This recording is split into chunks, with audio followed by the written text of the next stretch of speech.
The hum of the airport was constant, but in one quiet corner, the sound seemed to fade into a chilling silence. A woman in a royal blue jacket sat motionless in a wheelchair, her pale hands gripping a leather folder as though it were the last thing tethering her to this world. Outside, rain lashed against the vast glass windows, streaking the runway lights into a blur.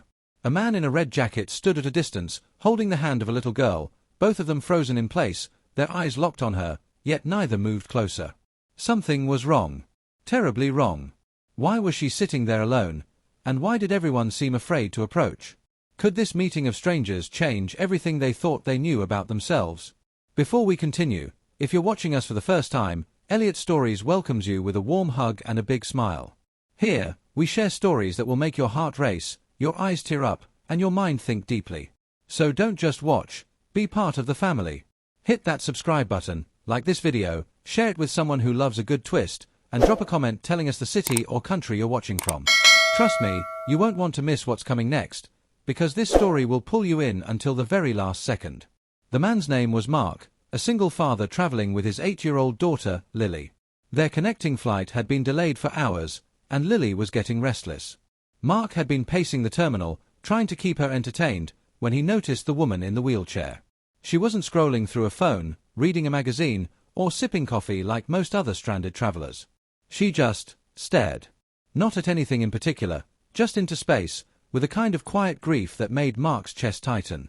He tried to ignore it at first, but every time he passed that part of the terminal, he caught her looking around, as if waiting for someone who was never going to show up. "Daddy," Lily whispered after their third pass by her, "why is that lady all alone?" Mark glanced at the woman again. "I don't know, sweetheart." But deep down, he knew it wasn't right. Something about the way she sat there told him this wasn't just a random layover. For another 30 minutes, he debated whether to go over. It wasn't his business, after all.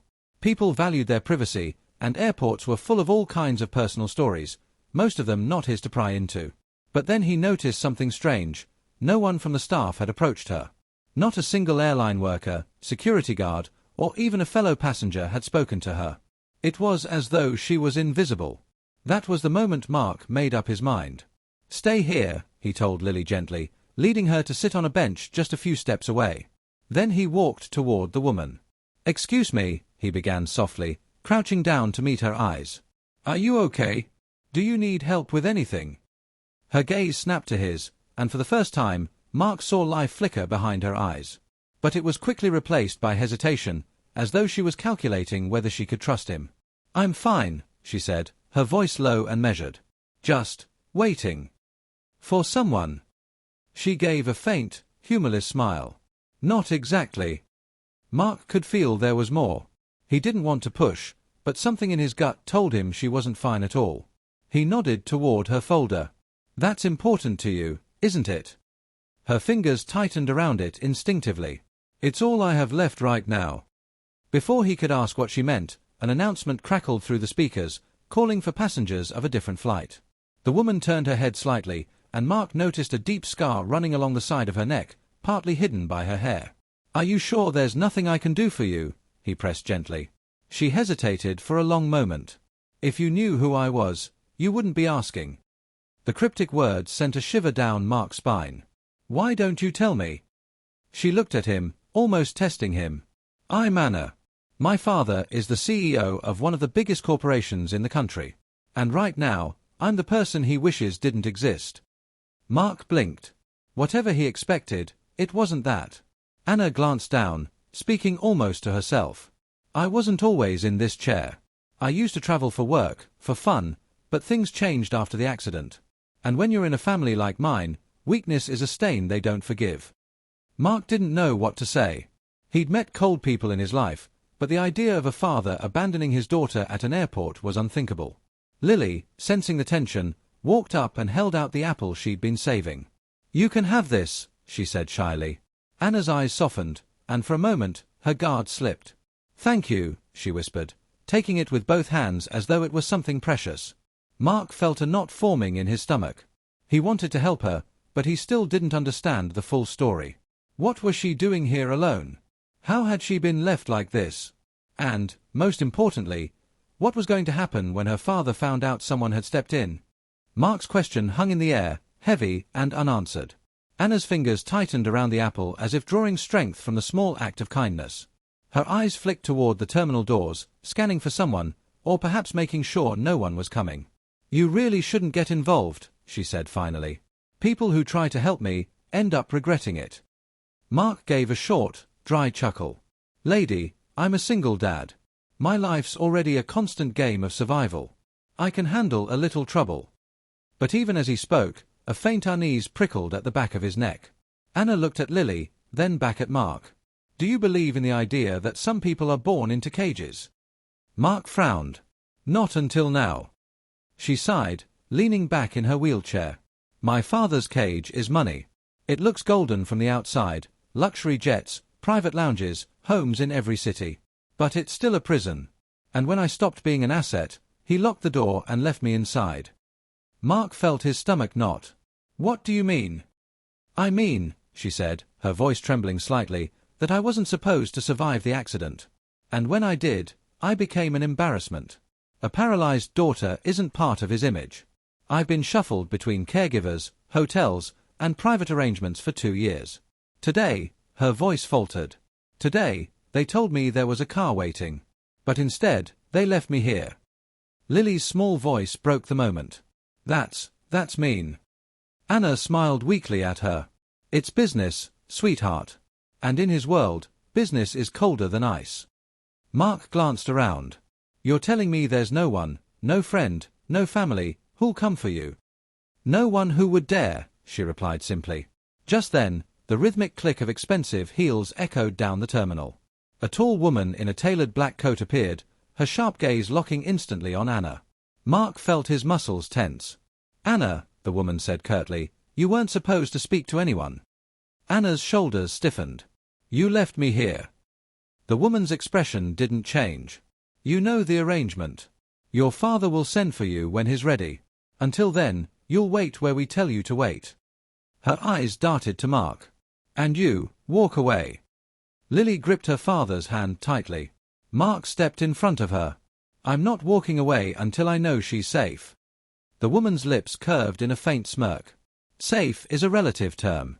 But if you want to involve yourself, understand, you're standing between the CEO and his business. That's a dangerous place to be." Anna's voice was quiet but urgent. "Mark, please. She's not bluffing." He studied Anna's pale face, then the icy woman before him. Everything in him screamed to back off. But Lily's eyes, wide with confusion, were watching him. He couldn't teach his daughter to turn her back on someone in need. Mark straightened. "If you want her to wait, then you wait here too. I'm calling the authorities." The woman's eyes narrowed. "You'll regret that." She turned sharply and strode away, disappearing into the crowd. Anna's hands were trembling now. "You don't understand. That wasn't just a warning, she means it. My father has people everywhere." Mark crouched so he was eye level with her. "Then you're coming with us until we figure this out." "I can't," she whispered. "They'll find me." "Maybe," Mark said, "but they'll have to go through me first." They moved toward the seating area, Mark pushing her wheelchair while Lily stayed close. He could feel eyes on them, though he couldn't tell whose. When they reached a quieter corner, he pulled out his phone. "What are you doing?" Anna asked. "Calling someone I trust." The line clicked, and a deep voice answered. "Mark. Where are you?" "Airport," Mark said quickly. "I've got a situation. Can you get here? Bring your badge." 20 minutes later, a stocky man in plain clothes appeared, Detective Harris, one of Mark's oldest friends. He took in the scene with one glance. "Tell me everything," he said. Anna hesitated but finally began to explain, piece by piece, the years of quiet exile, the way her father controlled every aspect of her life, and how today she'd been abandoned without warning. Harris's jaw tightened. Sounds like unlawful abandonment and intimidation. And if her father's this high profile, there might be more we can dig into. Anna looked doubtful. "He's untouchable." Harris smiled grimly. "Everyone thinks they're untouchable, until they're touched." Within the hour, arrangements were made to take Anna to a secure location. As they prepared to leave, Lily pressed her small hand into Anna's. "You don't have to be alone anymore." Tears welled in Anna's eyes, and for the first time that day, she let herself believe it. But as they wheeled her toward the exit, Mark caught sight of the woman in the black coat again, watching from the far side of the terminal, a phone pressed to her ear. Her expression was unreadable, but it sent a chill down his spine. He knew this wasn't over. 3 months later, the news broke. The CEO of the multinational corporation was under investigation for financial crimes, with anonymous whistleblower testimony detailing abuse, neglect, and coercion. Mark didn't need to guess who the whistleblower was. Anna's life wasn't magically fixed. She still had struggles, still used a wheelchair, but she had something she hadn't had in years: freedom. And she had friends who wouldn't let her go back into the cage. Moral lesson: when you see someone isolated, abandoned, or silenced, your decision to step forward could be the turning point in their life.